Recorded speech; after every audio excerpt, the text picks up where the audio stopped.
Hi, clowns. Welcome to Carmelia Street. I'm Tori. And I'm Sam, and we are gathered here today. Here today on this day. On this day. I don't know about you, but I am not feeling 22. Not today. Gone are the days. So long are the days that I have felt Fairly 22. Not even 32. I would say 42. And I'm not. Accurate. No, we're not even close, but it's okay. We're going to get back to our Do you see it looks age. like I got punched in the face? Oh, man. What happened? My toddler had butted me. His head is fine. He didn't even cry. Okay. Blood did come from my lip, though. Uh-oh. Hey, collateral damage. It was an enthusiastic hug. He's still figuring out hugs and kisses. Sometimes the way he gives me kisses, he'll lean in for them now sometimes, which is so sweet. I love it. But then other times he'll just at me, just like open mouth, teeth bared, and just kind of ram his face into me. Yeah. Oh my gosh. He just loves you that much. Yeah. That is super It's cute. Yeah. Bloody lips are worth it. Oh yeah. So how has your week been? It's been good. We got a puppy. And not like the smallest puppy. Like she's like 60 pounds. She's 7 months, so she's not like baby. She's also making these like, I think she's sleeping real deep over there because I keep thinking, what is that noise?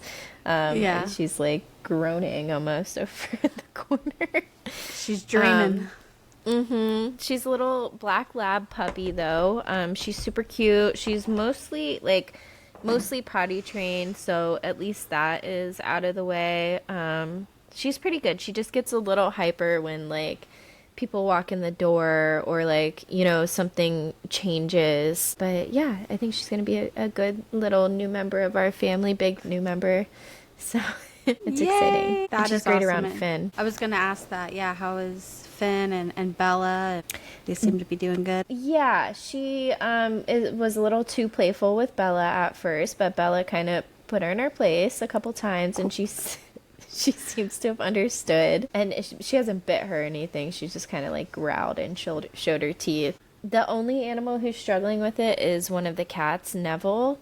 And he's always like that. Anytime a new animal is around him, he like gets so pissed off. Even when the other cat, Snape, goes to the vet for a couple hours and comes back, Neville will be so mean to Snape for like 3 days. Like it's not, he thinks it's a different cat that came home with us or something.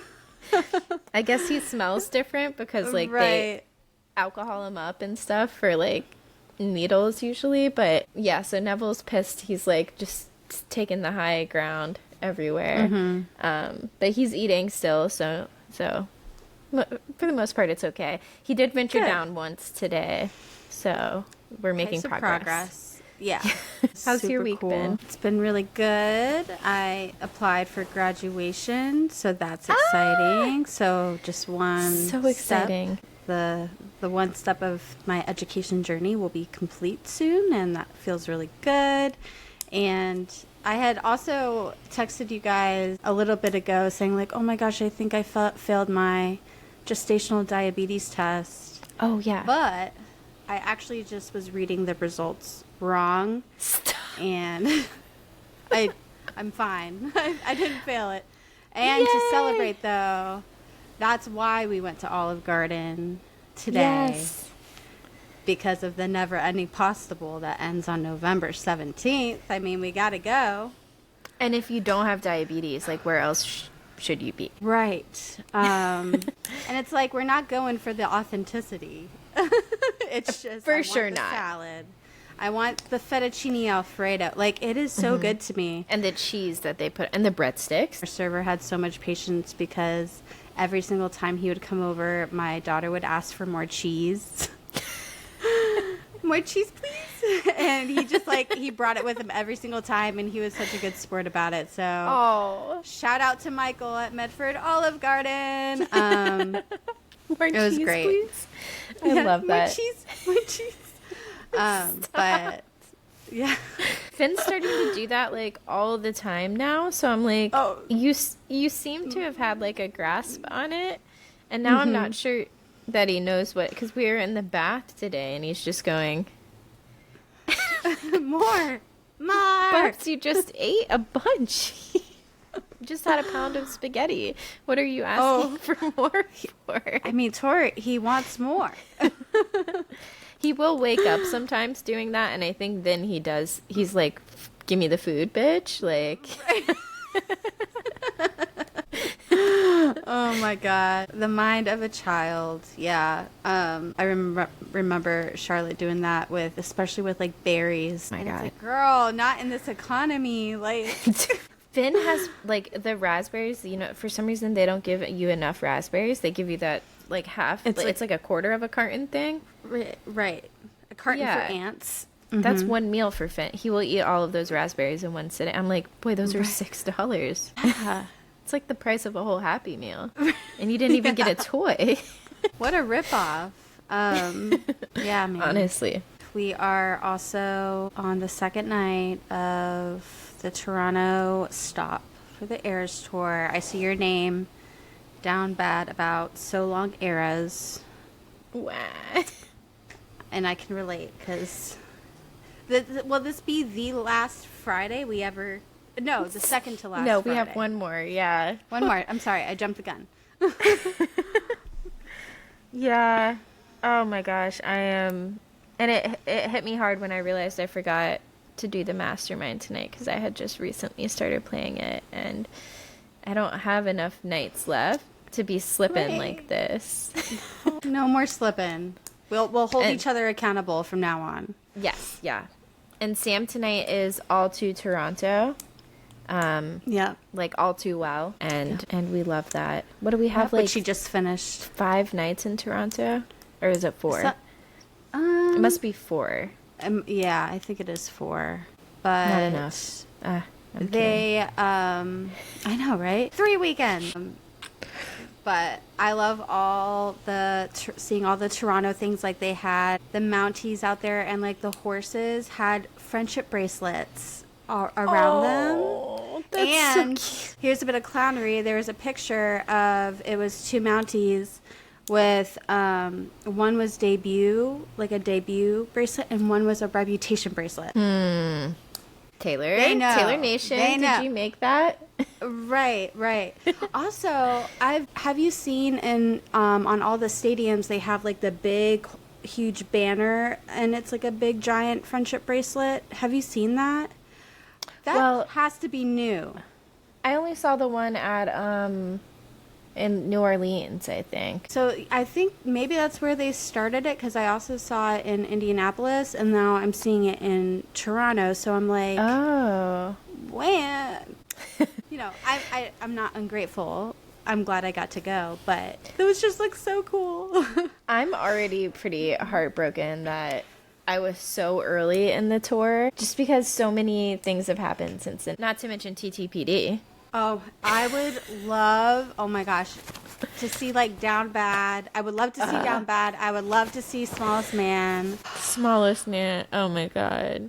Like just to hear the whole stadium screaming. I'm not a huge like scream singer, but you bet during that bridge I would lose my voice. Oh, for sure. It's just like when they all scream "fuck the patriarchy." Everyone screams that. Mm-hmm. But that's only one line. Like, can you imagine the entire bridge to Smallest Man who ever lived? Where is that by someone? Yeah, that'd be so great. Oh my gosh. And just hearing like 300,000 other people screaming, and at the same, oh my God, women, so empowering. Yes, absolutely. Well, hopefully, I mean, some people are like, oh, this is going to be her last tour. I don't think it's going to be her last tour. They always say that. No. We're just going to say no.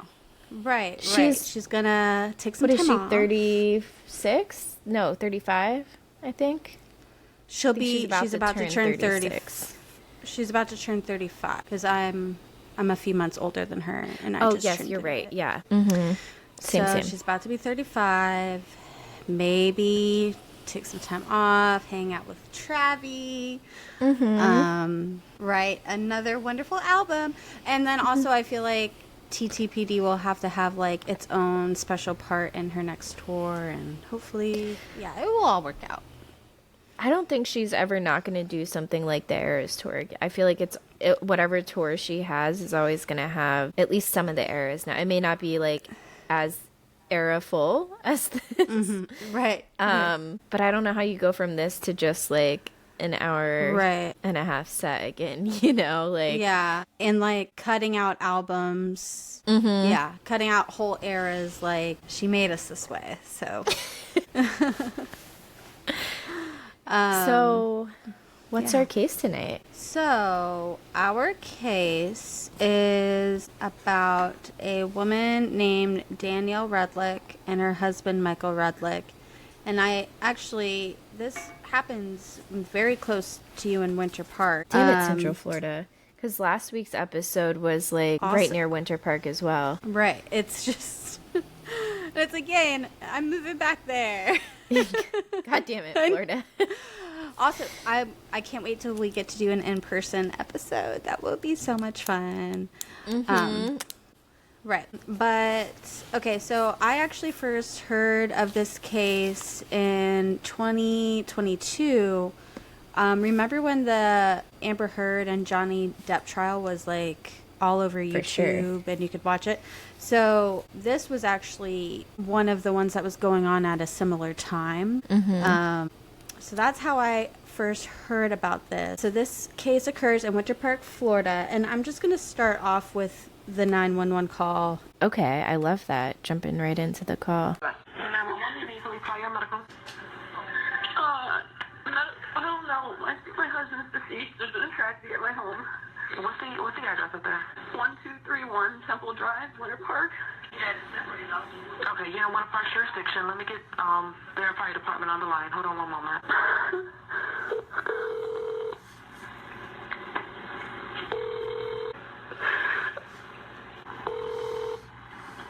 Winter Park 911, you need police, fire, medical. This is someone with a medical transfer for 1231 Temple Drive in Winter Park. Alrighty, 1231 Temple Drive, right? Yes, ma'am. Yes. All right. Okay, thank you. What's going on at 1231 Temple Drive? I believe my husband is deceased. Okay, and why do you believe he's deceased? Because he's stiff and he's wounded. He might have had a heart attack. I don't know. Okay. Did you just find him? No, actually. It happened last night. It happened last night? Correct. Okay. How old is your husband? He's 65. Second. So did you find him this morning? Because I know you said that you believed it happened last night. Did you see him last night? Was he okay, or was... He was not okay last night. We had altercation, and he stabbed himself, and I ran into the bathroom, and then when I came out, I tried to help him, and I saw he was lying in blood. And then I tried to help him, and I couldn't. Correct, yes. And then I tried to help him, and I woke up with sitting up next to him, and I've been trying to figure out what to do. Right. I got you. I'm going to get you some help, hon. So that's pretty much, like, immediately, it's like, what? Also, they said, how did it happen, I believe? And she said he's 65. Right, yeah. She's definitely she's a little... shaken up. I don't know shaken up at the moment. But to summarize the call, on the morning of Saturday, January 12th, 2019, a 45-year-old woman by the name of Danielle Redlick calls 911 and said that she thinks her husband is dead from a heart attack. She seems upset, and as the 911 operators are trying to get some more information from her, she says then that it actually happened the night before. And she goes on to say that her 65-year-old husband, Michael Redlick, is on the floor in the home, stiff and dead. She goes on to explain that the night before, they had an altercation after he had been drinking. The kids were at a friend's house, hold a sleepover, and the altercation turned violent, and Michael stabbed himself. Mm-hmm. Yeah, and which at that point Danielle ran to the bathroom to hide, and so she says he might have passed last night, and she just didn't call because she wasn't sure what to do. So he was so mad at her that he stabbed him. Yeah. But at first it was a heart attack. Right. Yeah. Wow. Okay.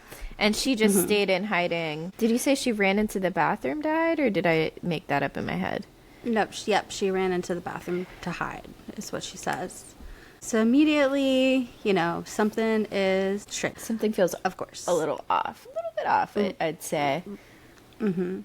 Also, even saying a heart attack, like anytime someone just gives the cause of death without knowing it, that always feels really weird to me.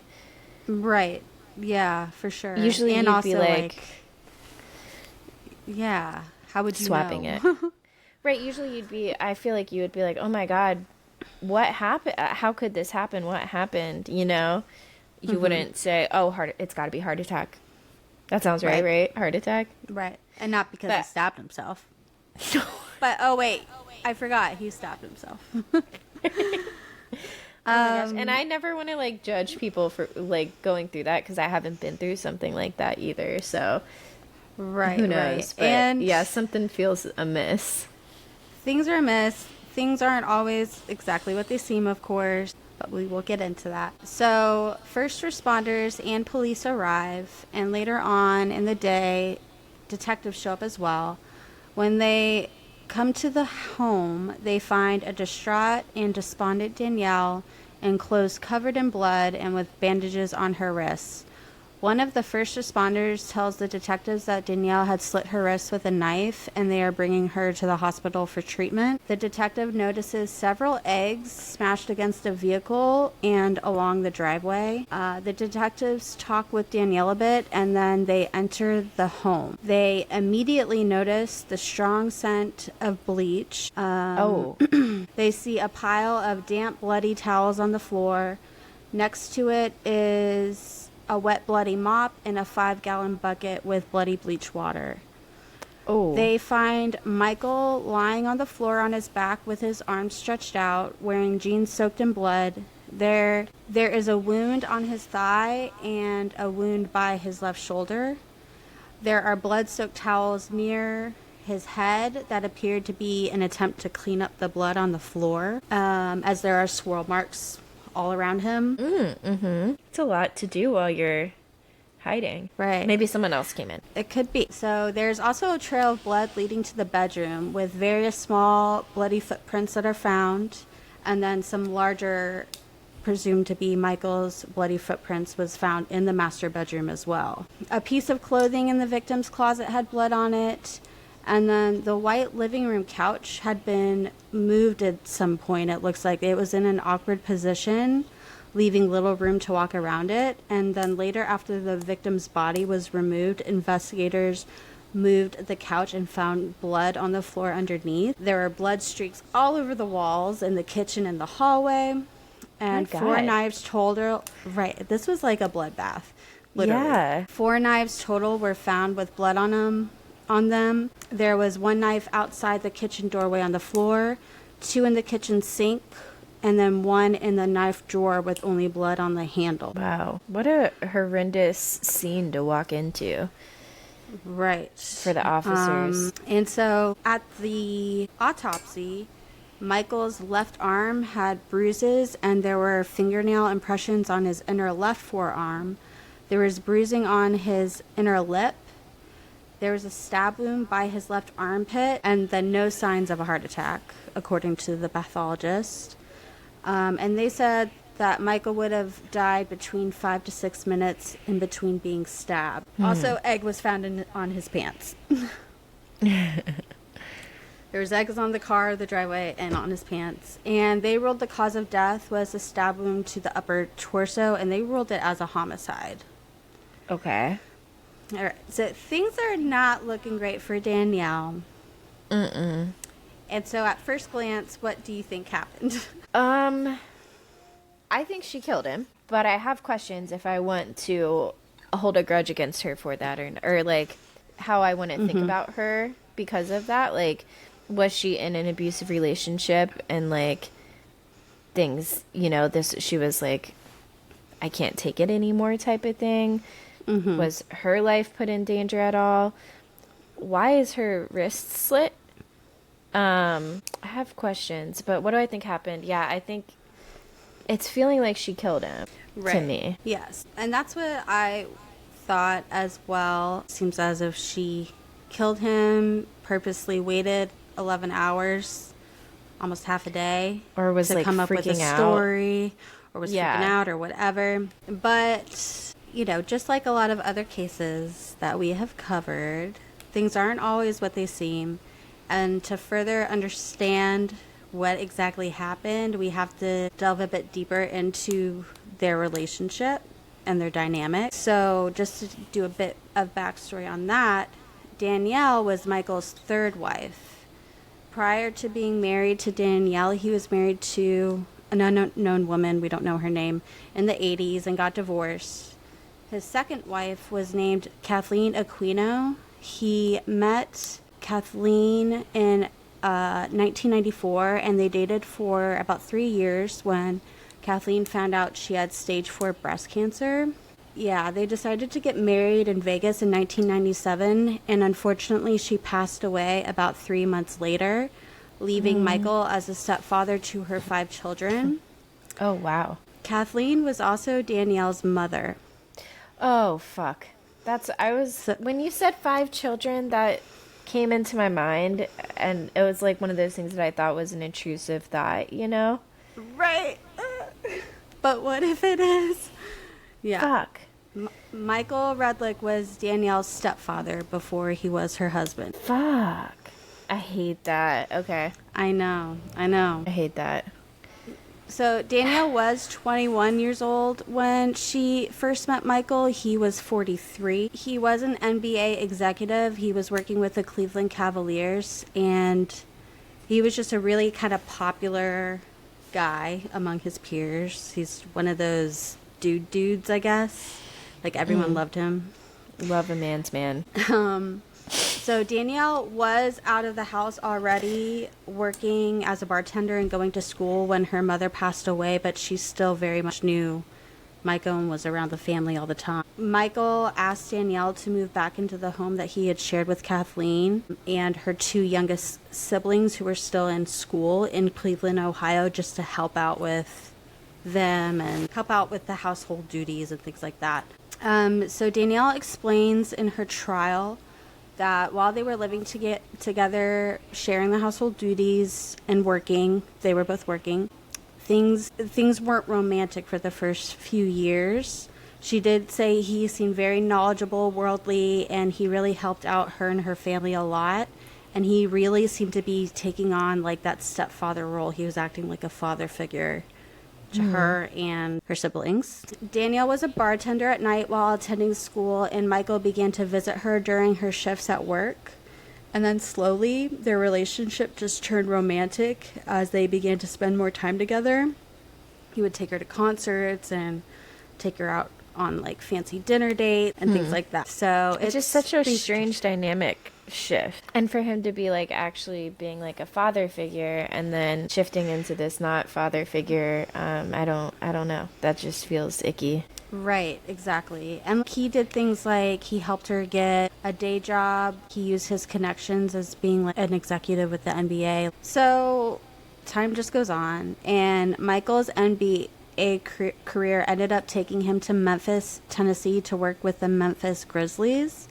At this point, her siblings were out of the house, and he wanted Danielle to move with him to Memphis, which she said that she was hesitant to do so at first because her whole family was in Cleveland. She didn't want to leave them behind, and also no one knew about their relationship. I bet. She stayed behind for a year or so. She would fly out frequently to Memphis to spend time with Michael. And on one trip, he picked her up from the airport and took her to this gorgeous house and told her he had just bought this home for the 2 of them to like start their life together and like start new and fresh. I know. It's like, here, I bought you a house. No pressure. Yeah. Danielle at this point said that they were very much in love and always enjoyed their time together, so she decided to make the move to Tennessee. And Michael was also able to get her a job working at a radio station, and they just began their new life together. I wonder how her family felt about that. No, I couldn't find any info about that, but I imagine it wasn't great. things on the outside looked great. However, there had already been some other red flags in the relationship. And also, I did just want to say, we're getting all this information from Danielle herself during her trial. So, granted, like, Michael obviously is no longer with us, so we have no idea. One side of the story. It is just one side of the story. She's being charged with murder. In her trial, Danielle mentioned that there was a time they attended a concert in Cleveland where they ran into one of Danielle's ex-boyfriends. On the way home from the concert, Michael was upset about it and brought it up and accused her of wishing she had gone to the concert with her ex instead of him. Ew.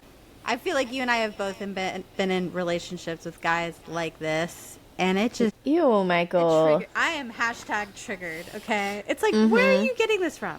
After he accused her of wanting to go to the concert with her ex instead of him, she made a comment back to him, and he backhanded her in the face. Oh, fuck. And she started bleeding from her nose. They got to a red light, and she tried to get out of the car when he grabbed her, and they kind of tussled back and forth. They ended up getting back home and kind of separating in the house for the night, and the next day, Michael apologized profusely and promised that it would never happen again. Oh, gosh. As abusers do. Right. I think I've seen this film before. I think I have, yep. Dang. So this particular scenario happened before she had moved to Memphis. So according to her, nothing like that happened again for a while. Things were really great with the two of them until Michael started to run into some career troubles, and he started to use alcohol a lot to cope with his stress. Every day he was coming home from work extremely agitated and would immediately start to drink. Danielle noticed that they stopped eating dinner together, which is something that they would always make sure that they did every night. It was like their... So one night she was just like, fine, I'm going to go out to dinner by myself then. You know, you can stay here. And this caused a huge fight. She went to leave, and he blocked her from leaving. She tried to shove past him, and he punched her square in the face, and she blacked out. Oh, my God. I know, like this guy. The next thing she remembers is him holding her head in his lap, and there was blood all over her, and he was stroking her hair, and he was crying and apologizing over and over and over and promising that he would take care of her and that he would take her out for dinner the next night to somewhere really nice. And he ends up actually taking her to the Memphis Grizzlies team doctor because her face was really bruised. She had a chipped tooth. Jesus. And, yeah, he didn't want her to go to the hospital because they might ask questions. For obvious reasons, yeah. So after this, Danielle forgave Michael, and they just continued on with their lives. They had a daughter in 2003 named Jaden, and then they got officially married in 2004, and they had a son named Sawyer after that. Michael was still unhappy with his current job with the NBA. There was just lots of shifting around of management constantly, and he just felt really insecure in his job. He kept on being passed over for promotions. He ended up taking a position with the San Francisco 49ers a few years later. So the family packed up and moved to California. Okay. Despite this change in scenery and positions, Michael was still incredibly unhappy with his job, and it just seemed like his life. He soon started to drink all the time again and take out his frustrations on Danielle. And soon the violence started up again as well.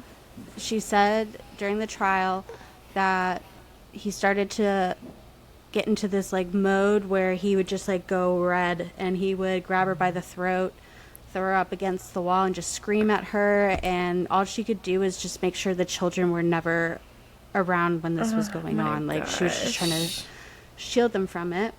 Mm-hmm. And then he eventually lost his job, which, as you can imagine, made things worse.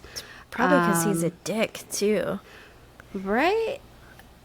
Might have something to do with it. Yeah. This was a very dark time for them, and they were basically living off savings.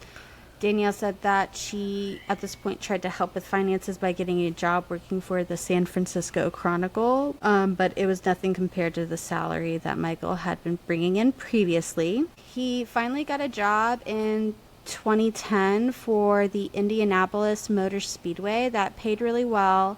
So he actually moved to Indianapolis by himself first to get things started, right?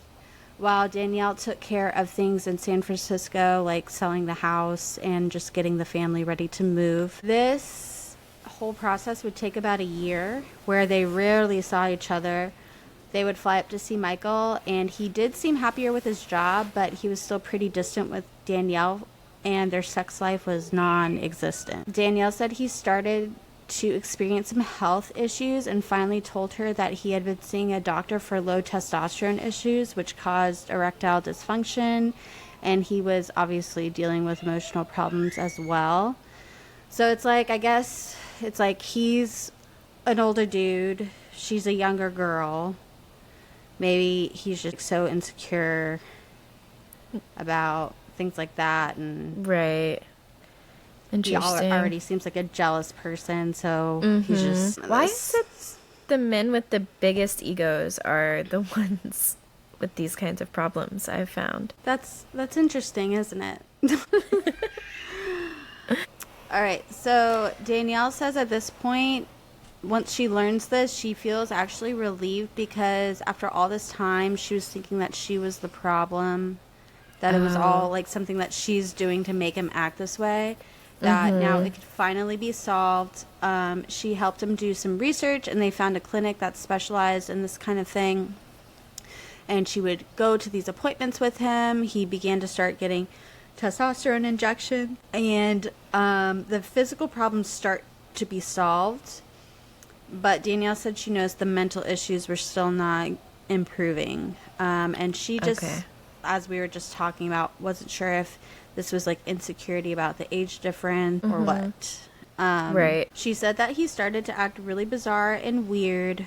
One example she gave in the trial is that one night he was like, okay, I'm going to bring home a really nice dinner and some wine, and we'll watch a few movies, and we'll just spend the night together. We'll get a babysitter for the kids or whatever. And so they were drinking together and watching the movie, and he was trying to come on to her, but like really aggressively, you know, like not in a fun way that you would want to reciprocate. Like she said, he would make really vulgar sexual comments to her, and like it's just not the vibe. She just wasn't feeling it, and she moved to a different couch, and then he just ended up passing out. So she just went upstairs to bed. He woke up the next morning and was a little mad that she didn't try and wake him up. She says she was in the bathroom brushing her teeth while he was like yelling at her, when she feels something hit the back of her head. And she turns around, and there's a box of tampons on the floor. And she asked, did you just throw that at me? And he said, yeah, are you calling me a pussy? And she was like, no, what? No. And he said that she had left that box of tampons on his side of the sink on purpose.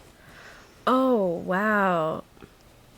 Dude. We're this level of Delulu here. This is crazy. Just like, can you imagine? Like, I would laugh.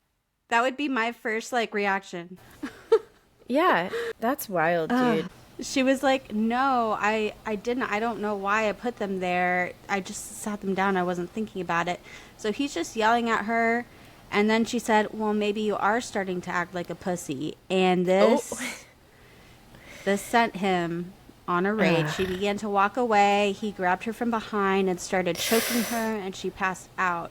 Next thing she knows, she's staring up at him, and he's saying, sorry, sorry, sorry, and trying to help her up, and she's just trying to crawl away from him while he's apologizing. Danielle says they moved on from this incident, but was getting more and more concerned with his behavior. and his drinking. And then at this point, she started to drink a lot as well. The arguments and physical altercations got more and more frequent, and it just became this cycle where things would be fine for a while. Some little small argument would blow up, and it would just escalate to these physical altercations, and then they would make up, and it was just a rinse and repeat over and over and over. All the while, they're both now using alcohol to cope with things. Right. So in the trial, she is asked why she didn't just leave, and she said that despite everything, she still loved Michael and felt that if they could just get past this rough patch in their marriage, that everything would work out in the end. I think a lot of people hearing all this, you're like, this is crazy. Why would you stay with this person? But when you're in that situation, it's not always as easy as it would seem, because there's psychological and emotional abuse going on as well that keeps you there with him. For sure. And then there's also, like, when there's kids involved, it's like you're changing their lives forever, too. I mean, she's obviously not going to have the same income if she leaves there. So, you know, I'm sure part of her, too, is like, well, you know, if I stay, at least the kids get to keep living this life. It sounds like they haven't been involved in this, at least to this point. So fast forward to 2014. Michael ended up accepting a position at the University of Central Florida as a director of external affairs for the sports programs there. Danielle said it was a slight pay cut, but Michael wanted to find somewhere where they could settle down as a family, because they obviously had been moving back and forth a lot, and he didn't want the kids moved around so much. This is also where it gets really tough, because Michael worked closely with the students and the community. He would do things like organize school trips to take the students to New Orleans to help rebuild homes that were still rebuild homes in areas that were still being affected by Hurricane Katrina, because there's still things going on with that to this day. He would organize charity events to benefit the LGBTQ plus communities after the Pulse nightclub shootings. And he was just generally very popular with the students and at work.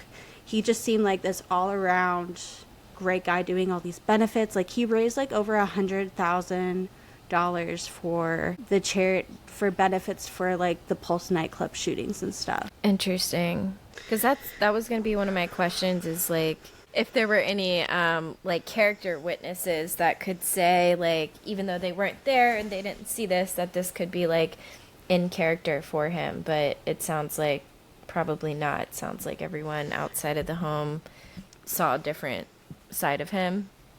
Okay. Unfortunately, yeah. It's hard to accept the fact that a person can do all these great things and then also be this horrible abuser. Right. Especially tough. if you knew him personally. So everyone did have lots of great things to say about him, but of course, according to Danielle, he was very much a different person at home towards her specifically. So they moved. They purchased a 3,500 square foot home on 1231 Temple Drive in Winter Park, Florida, in a quiet, beautiful neighborhood. Michael was finally feeling good about his career and about helping out the community, and it once again seemed like a brand new, fresh start. Danielle decided to go back to school full time and stayed busy with the kids and keeping up with the house. However, Michael and Danielle's problems started to surface once again. So both of their drinking was still kind of escalating. And Danielle said while his physical problems were improving, his behavior was getting more aggressive. He started to grow his hair back, and he was like getting some muscle and just like looking better than he had in years. They do start therapy and attending AA meetings to try and work out these problems. Michael did start to get jealous of Danielle going to these meetings, because he said that there were predatory men at the meetings that would try and get with her. Jesus Christ, Michael. Is he not going with her? I guess they were doing like separate, like, I think there were some Al-Anon meetings maybe she was going to, but she was also going to AA meetings, and he was going to his own AA meetings. Okay. Yeah, it's probably better if you don't go with the person who when you guys are like enabling each other, maybe. Right, right. So she was wondering why he's all of a sudden saying things like this and became a bit suspicious because why are you accusing me of meeting someone at these meetings? Like, what? You know, Are you projecting? where is this coming from? Exactly. So she became suspicious and she looked through his emails and found correspondence between him and another woman. She brought it up to him and he was very dismissive and just downplayed it, saying that she's overreacting. She ended up finding the other woman and confronting her kind of about it, who did confirm it, which led to her filing for divorce in March of 2018. Okay. And he moved out temporarily. I don't like that you said temporarily. Right. Spoiler alert. But she did actually file for divorce. But Michael the whole time was able to dodge being served the papers. Like Oh he would, my God. like if they would try to find him at work or whatever, he would tell them, "I'm not here." Say I'm not here or something. It was just he just did not want to be served these papers. He eventually showed up one day at the house and he told her how much he loved her and how he wanted everything to work out and for her to cancel the divorce. And she said that the way he was speaking to her was just so gentle and affectionate, and it just really softened her, and so she decided to stop the divorce proceedings. Oof. So in the following months, they went on lots of dates and things were going great until one day she found more evidence of him cheating again. Michael. And I know. An email, please. Was it email again? No, I didn't get that information, but Okay. during the trial, an email from Danielle after she found out he was cheating again was read aloud. And this is a very interesting email. So I'm just going to read some bits of it. Okay. And this is Okay. from Danielle to Michael.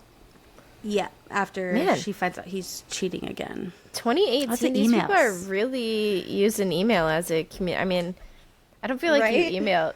I feel like we would be texting normally in 2018. I know. That's funny.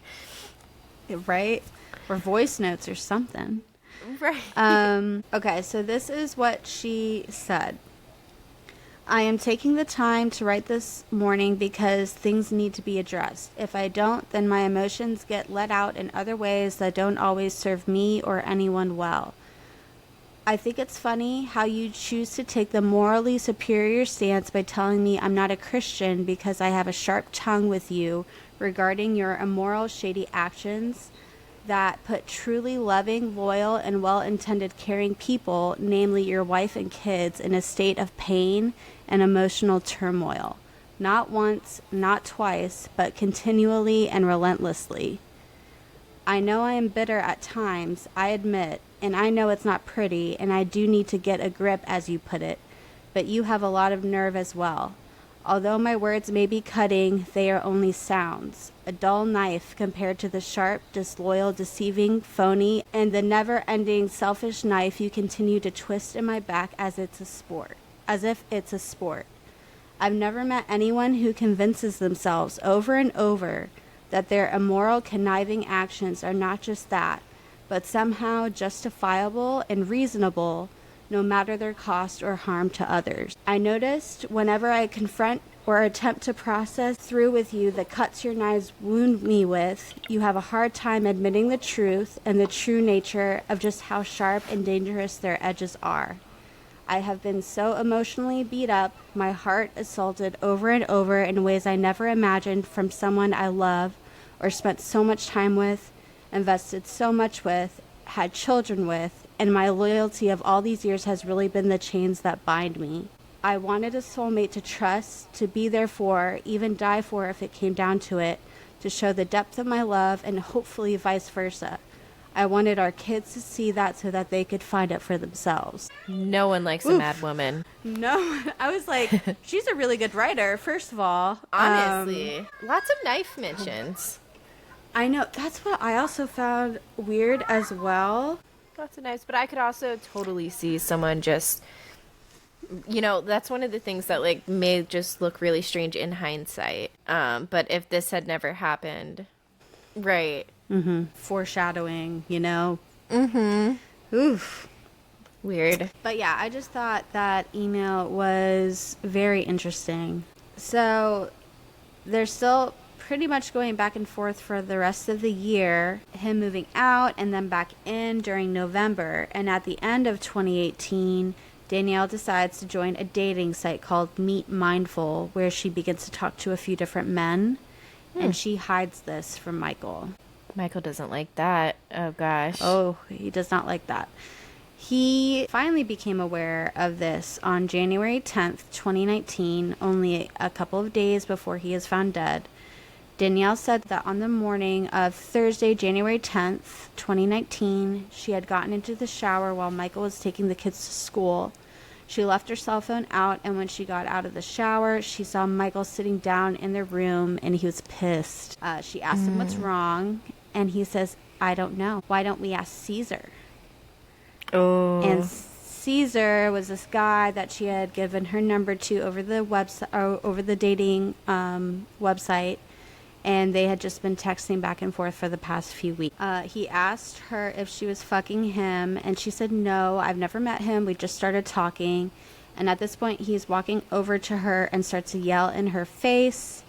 He picks up a book next to her and throws it against the wall, and she kind of puts her hands up and walks over to the closet to get dressed, and he like corners her in the closet.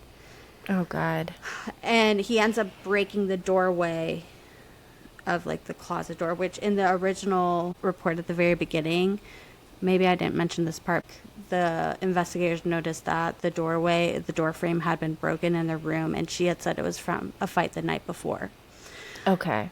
Just a little thing. No, I was going to ask that if investigators noticed that being broken, so I'm glad you said that. So she actually ends up being able to pack a few bags and leaving to give him a chance to cool down, so she can come back later and they can talk about it civilly. She said that she left to do some errands, and he actually follows her. She finds him parked next to her car when she leaves the store, and he's just sitting there staring at her. Jesus. She leaves and then drives to another store, and this time he follows her in and confronts her in the store and is like yelling at her in front of everyone in the store. And Oh like my he keeps on like God. poking her in the back, like she's walking away, and he's like poking her in the back and stuff. Ugh. Yeah. Ew. Yeah. So she ends up getting away from him and getting a hotel for the evening. The next afternoon, she returns as the kids are getting ready for their sports games. And Danielle and Michael both leave in separate cars to attend the games. And then both of the kids had plans to have sleepovers at their friends' houses that night. So they were not going to be back home with Danielle and Michael afterwards. So she returns home and gets in the shower. He gets home a little bit later, and he immediately starts making comments like, "I hope Caesar fucks the shit out of you and beats your face in, and then I'm going to beat both of you." Jesus. What the fuck, dude? I know. He grabs her phone and goes to leave. He says he's going to throw it in the water behind their house, and she goes inside and grabs some eggs and starts throwing them at him and his car. Okay. So now we know why the eggs were there. Yeah. She then goes back inside and sits at the breakfast bar in the kitchen. Michael eventually comes back inside, goes into the freezer, and grabs a bottle of vodka and pours a big drink, just staring at her the entire time and like chugging it.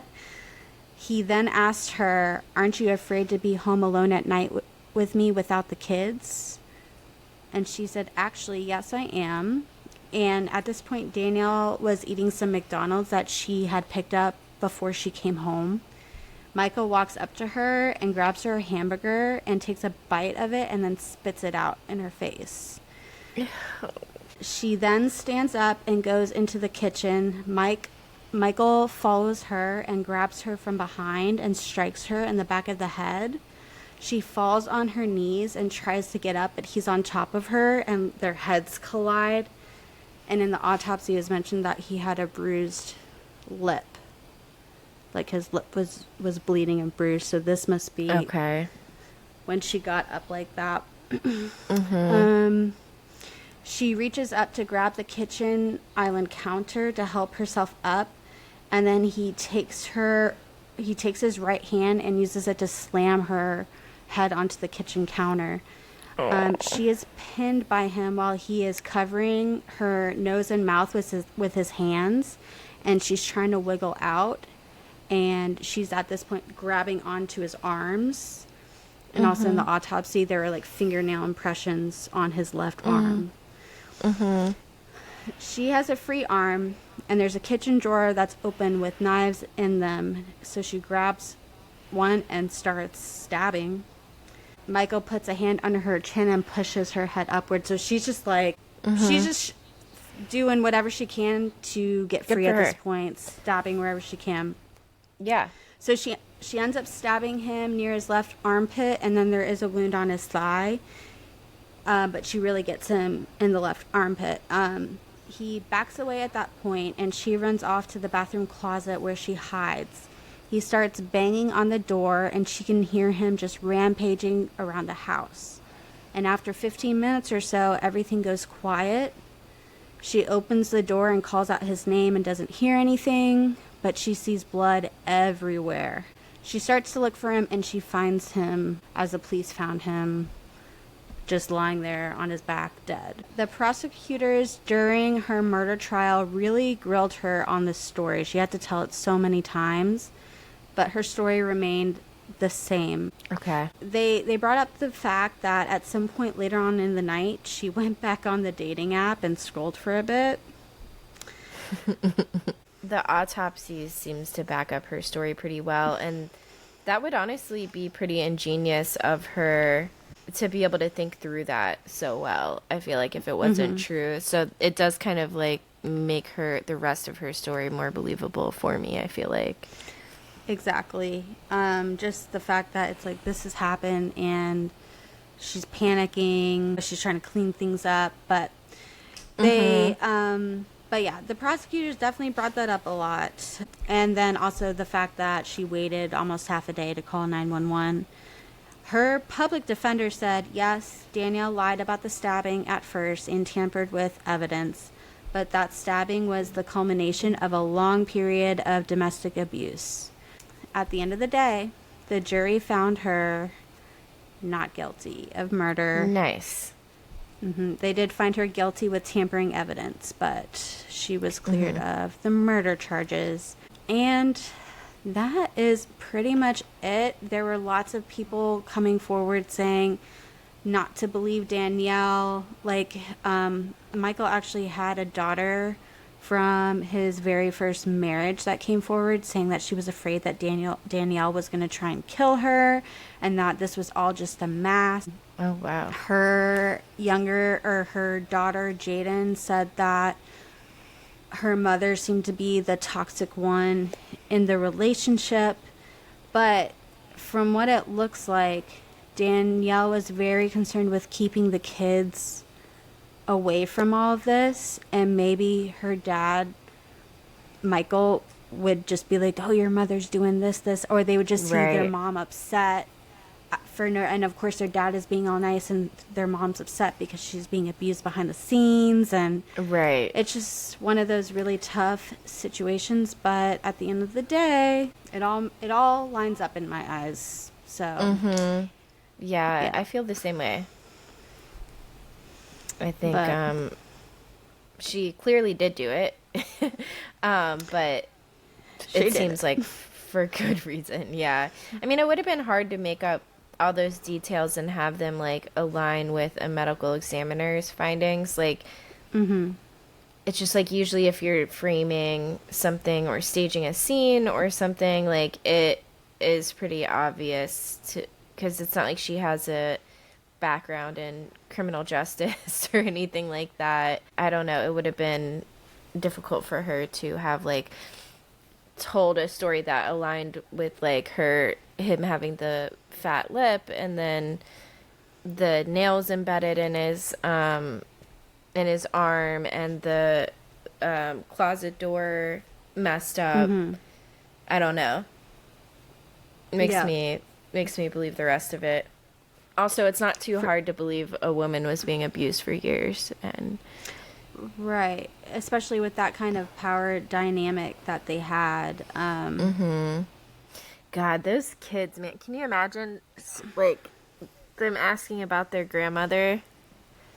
Oh, And it's like, well, honey. and then now their dad too. Like, oh my God. Yeah, that is unfortunate. And it's also just scary that someone like that could be, as in Michael, could be capable of things like this. Like just being ruthless to her. And so, like, normal presenting. Right. It just goes to show Right. how two-sided people can be and how smart they can be about keeping things behind the scenes. So for Taylor stuff or happy stuff, she blew up our traffic lights theory. She said, Out the window. y'all think you're onto something? No, you're not. Here's my cream dress again. Here's my blue dress. So clown. Now it's We've giving clowned again. daylight. Right. But it's like that was definitely, we weren't crazy. It was a pattern. It was there. I guess it just meant nothing. Right. It's fine. And then, It's like, fine. all the traffic light songs, too. Like, Dude, she is trolling us. she is. We did get the holiday collection, though, on her shop. I was wondering when we were going to get it, because I saw Sabrina Carpenter's came out, and I saw another artist's came out, too, and I was just like, when? And we got it. I think Sho and I got the same hat. We both got the pathological people pleaser hat. I thought that one was so cute, and I love the Florida shirt. I believe it is. Was it a crop top? Or is it? I can't remember. I just saw the writing of it. Yeah. And I think there's a Cowboy Like Me sweatshirt. But that hat is really cool. I really want the PJs, the flannel PJs, but they're $75 for PJs. And I'm like, I just can't. I can't. Oh, I hear ya. Anything else in the Swiftie-verse lately? We're almost think done so. with the Eras tour. That's I know, all. that's really it. I'm trying, I can't believe it. That's gonna be nuts. We have Swiftmas. Swiftmas, there we go. Yeah, I Swiftmas think is coming so. up. And it's going to be Friday the 13th. And that's all. That's a big It's gonna be clowning on day. Friday. Huge clowning day, yeah. I mean, 100%.